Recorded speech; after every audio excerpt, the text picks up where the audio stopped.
Welcome to Sober Talk. I'm Dennis and I'm an alcoholic. Sober today thanks to Alcoholics Anonymous.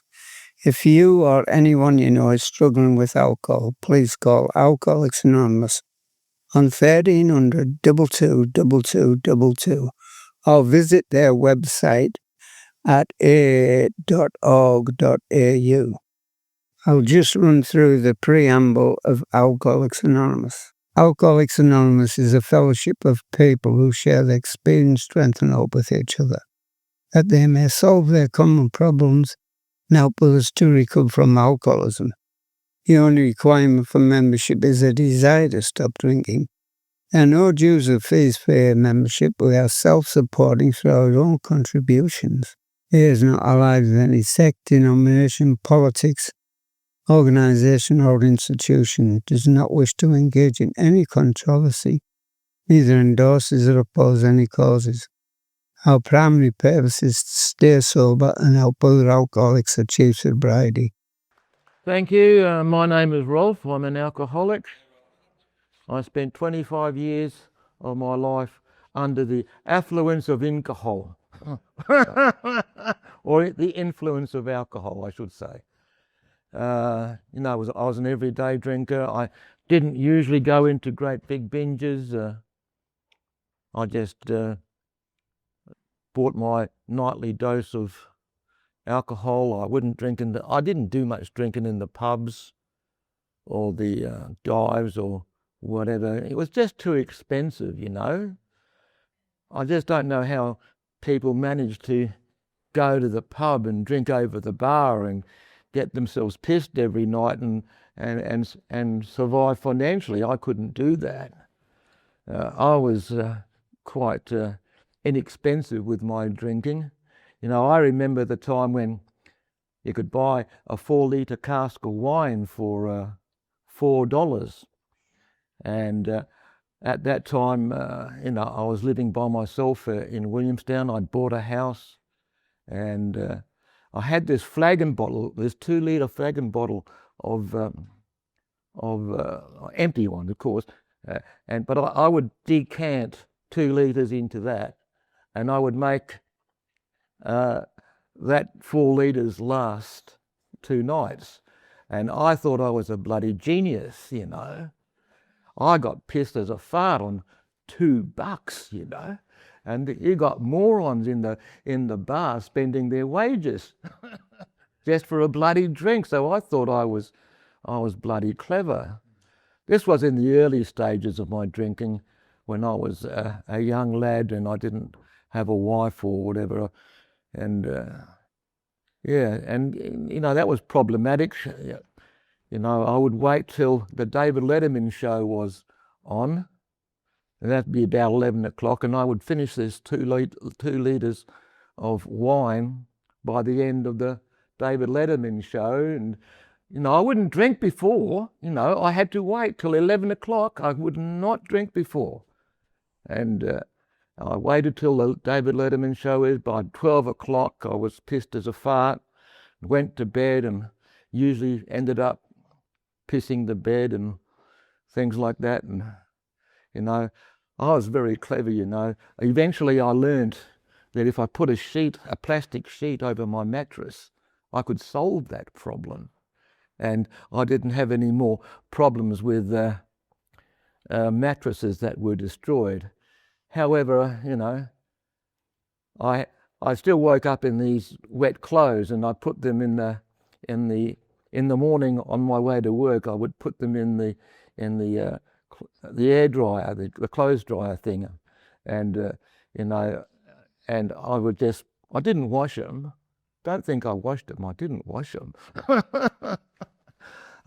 I put these wet clothes, you know, pajamas and stuff, in this dryer thing. I'd come back at lunchtime and it was all dry and ready to go for the next night. And I was only 19 or 20 at the time, and my life was already shot to bits with alcohol. You know, I could not go a single night without a drink.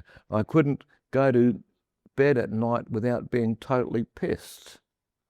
That's just the way it was. I was doomed to die as an old man all by himself in some dingy room somewhere with a flagon of wine by my bed and a bucket to spew in. You know, that was what I was destined for. However, somewhere along the line, I became a Christian. I don't know how that managed. You know, somebody invited me to this evangelical camp over the weekend, and I responded to the message of salvation, and I became a Christian, but I didn't stop drinking. I slowed down, but I never stopped drinking. I still had to have at least one bottle of wine each night to go to bed with. I had this idea that if I didn't have this lousy bottle of wine in my belly, if I didn't have that lousy bottle of wine in my belly, I would not be able to sleep. And that's how I justified my drinking.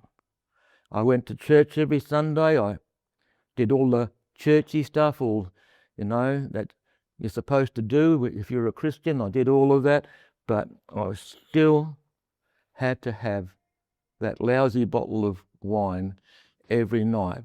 There were times when I thought to myself, well, maybe, just maybe, a bottle of wine each night is problematic. Most people don't drink a whole bottle of wine every night by themselves. And I thought to myself, maybe, just maybe, I'll go one night without a drink, without a bottle of wine. But you know what? It never happened. I always found myself at the bottle though, just before it shut. I just could not go a single night without a bottle of wine. And I drank like that, you know, a bottle of wine every night for the last 10 years of my drinking. And I thought I was in control. I thought I was in control because I was able to, you know, tone it down a little bit and you know, a bottle of wine, what's that? You know, that's nothing really. But, you know, I saw on the news tonight that, you know, a person shouldn't have more than 4 standard drinks in one day, and no more than 10 standard drinks for a whole week. I think I far exceeded that on a nightly basis. So whilst I thought I was in control, I wasn't in control. I eventually got married and had some children, and you know, my wife would occasionally complain about the fact that I would drink this bottle of wine every night. She said to me, "You must have some sort of problem. Why do you need to do this every night?" I said, "I don't have a problem." So I'd agree not to have a drink for a couple of nights. So what did I do? Rather than go and buy my bottle of wine, I went to the pub and I bought a little hip flask of brandy. I hid them in my underpants between the cheeks of my ass, and I walked it into the house and I hid it in the toilet system, and I would wait till 3 o'clock in the morning when the wife was asleep and the kids were asleep. I would go to the toilet and I would scull this thing down in a single second, and I would walk the bottle out in exactly the same way the next morning. And so you know, my wife, as far as my wife was concerned, I didn't have a drink. She didn't know, at least I don't think she did. But you know, that's the obsession that I had as far as alcohol was concerned.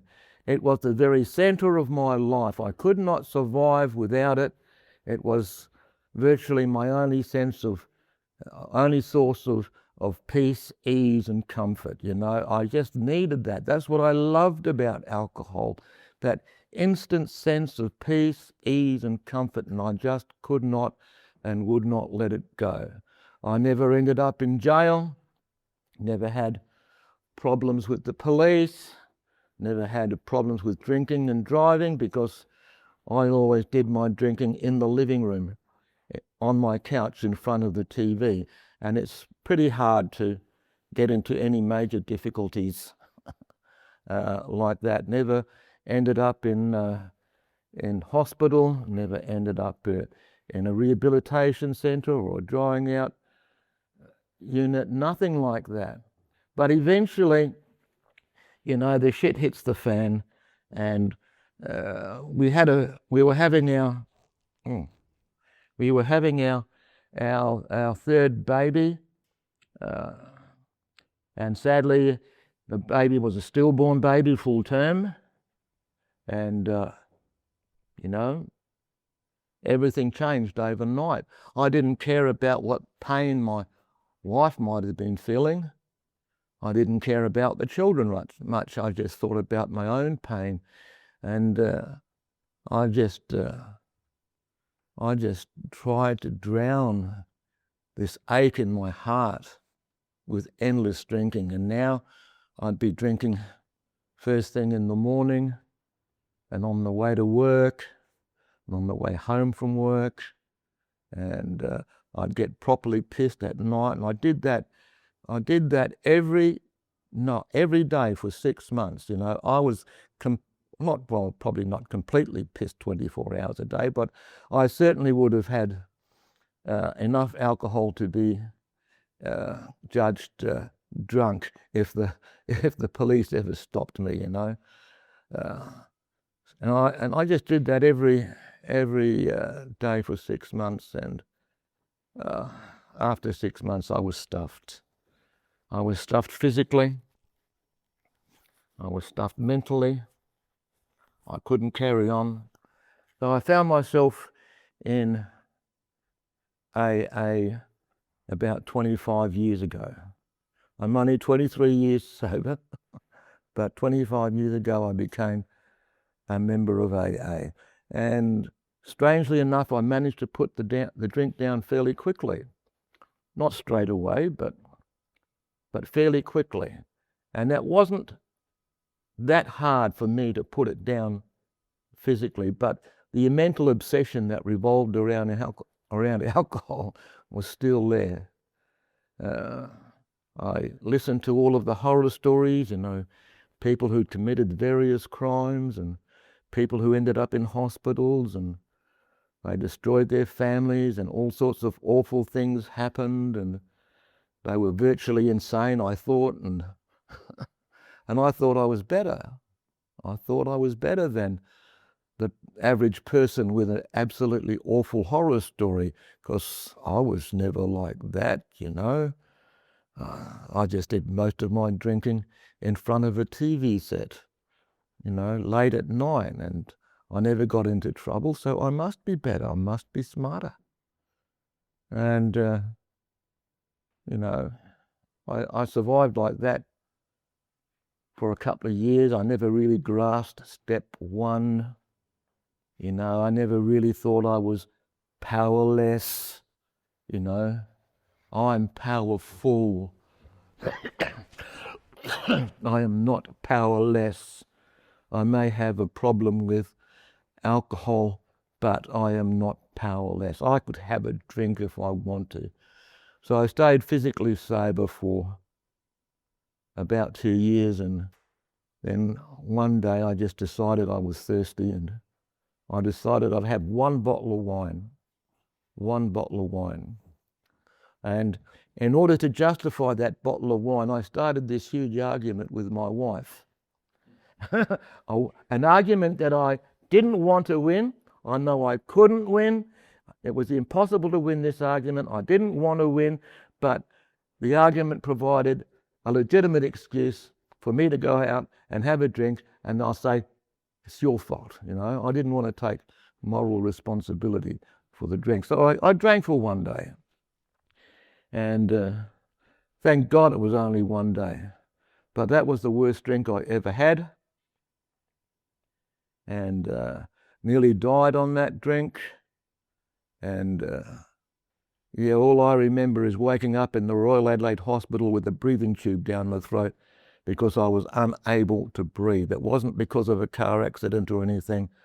I was just unable to breathe. And if the If the ambulance had not come, I probably would have asphyxiated. And that was the end result of my drinking. And so, that one drink 23 years ago was a valuable drink in the sense that, it taught me that I am powerless over alcohol, powerless over alcoholism. I've come to realize I'm powerless over people and places and things and circumstances, and I'm not the all-powerful person that I like to imagine myself to be. I'm not. And I need a power greater than myself, and certainly AA has helped me come to a greater understanding of the God that I already believed in. I already said I was a Christian. I became a Christian when I was 25. I didn't put the drink down till I was 45. So that was 20 years as a daily drinker. And AA has helped me to come to a better understanding of my faith in God, who is my higher power. Every day I pray that serenity prayer. God grant me the serenity to accept the things I cannot change and courage to change the things I can. And you know what? The truth is there are a lot of things in my life that I can't change. I would love to change them, The fact that we lost that baby in the first place.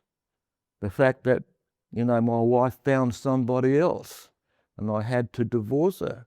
The fact that we lost a second baby in the same way. There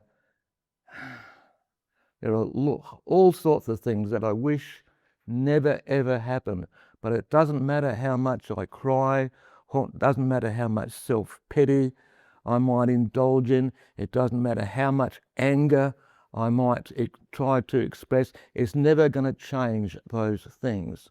And the only way for me to have any sense of peace in my life is to accept the things that I cannot change. But there are things that I can change, and that's not very much. I can't change people. I can't change places or things or circumstances. The world is stuffed. The world is utterly filled with insane people, whether they're alcoholics or not. The world is full of nutcases. There's nothing that I can do about that.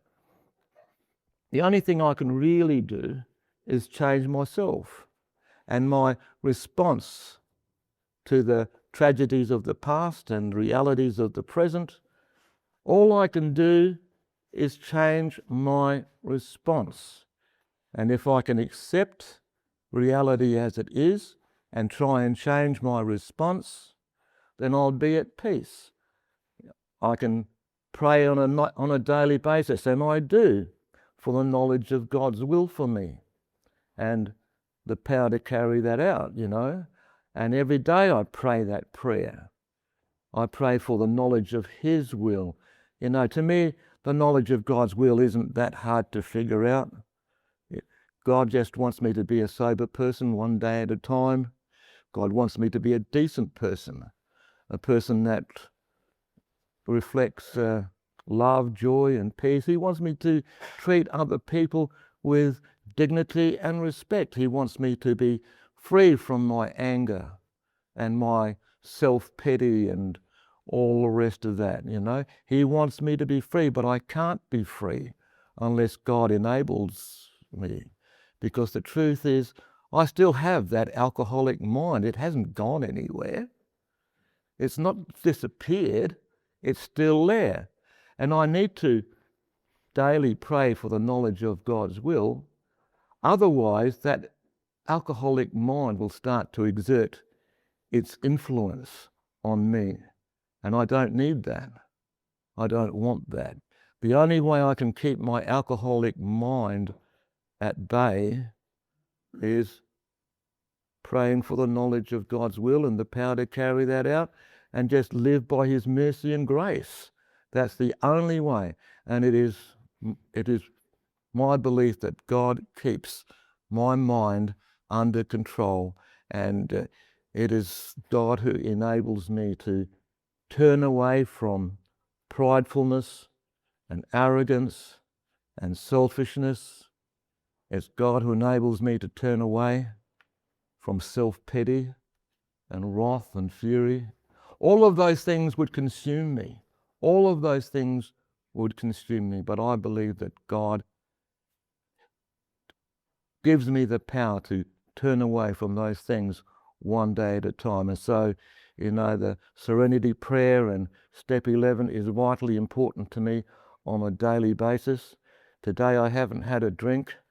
Today I haven't even thought about a drink. I don't want a drink. I don't need a drink. Drinking alcohol is the furthest thing from my mind, That's quite amazing, really. At the moment, drinking alcohol is the furthest thing from my mind. I can't even imagine going to the pub and buying a bottle and taking it home. To me, it's just insanity. But that's only because God is faithful and God is good. And my faith is in Him, and He uses the 12 steps of AA to keep me sober and sane, and I'm a very happy chappy today. I haven't had a drink. I haven't got angry with anybody. I didn't get drunk. I didn't go to jail. Didn't wake up in a hospital, So life is good, fantastically good. Thank you. AA has more than 2 million recovering alcoholics throughout the world. In Australia, there are about 18,000 members. They meet in over 2,000 local meetings spread around the country. Meetings range in size from a handful in some areas to hundreds or more in larger communities. And once again, if anyone you know is struggling with alcohol issues, please call Alcoholics Anonymous in 1300 222222 or visit their website on aa.org.au.